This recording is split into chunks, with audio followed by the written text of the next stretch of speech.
اے اللہ کے بندو، نبی اکرم صلی اللہ علیہ وسلم کا یہ فرمان اچھی طرح سمجھ لو۔ کیا آپ صلی اللہ علیہ وسلم نے فرمایا، جیسا کہ شیخین نے روایت کیا ہے، ابو ہریرہ رضی اللہ تعالیٰ عنہ بیان کرتے ہیں کہ نبی اکرم صلی اللہ علیہ وسلم نے فرمایا، جو اللہ پر ایمان رکھتا ہو اور آخرت پر ایمان رکھتا ہو، اس کو چاہیے وہ اچھی بات کرے یا پھر خاموش رہے۔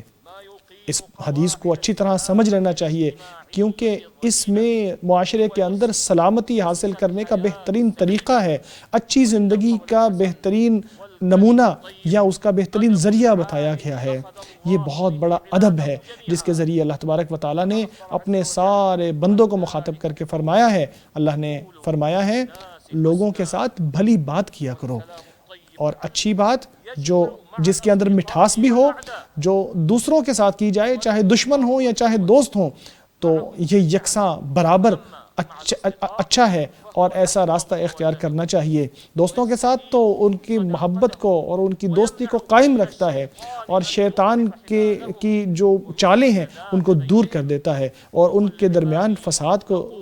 کا راستہ بند کر دیتا ہے۔ اللہ کا فرمان ہے، میرے بندوں کو کہو اچھی بات کیا کرے، کیونکہ شیطان ان کے درمیان تعلق خراب کرنے کی کوشش کرتا رہتا ہے۔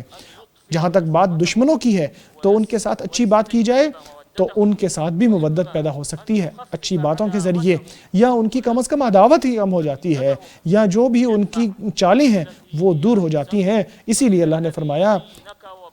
بھلے طریقے سے برائی کو دور کرو، ایسا کرو گے تو جو تمہارا دشمن ہے وہ بھی تمہارا جگری یار بن جائے گا۔ اچھی بات، بھلا طریقہ بات کرنے میں ایسا راستہ ہے جو اللہ کی خوشنودی دلانے والا ہے، جس کے ذریعے انسان کو ہمیشہ کی نعمتیں مل سکتی ہیں، جیسا کہ نبی اکرم صلی اللہ علیہ وسلم نے اس حوالے سے شاندار الفاظ میں بیان کیا کہ کوئی چیز ایسی نہیں ہے جو قیامت کے دن حسن اخلاق سے زیادہ بھاری ہوگی انسان کے میزان میں۔ اللہ بری زبان، گندی زبان والے کو ناپسند کرتا ہے۔ امام ابو داؤد اور امام ترمذی نے صحیح سند کے ساتھ اس حدیث کو روایت کیا ہے۔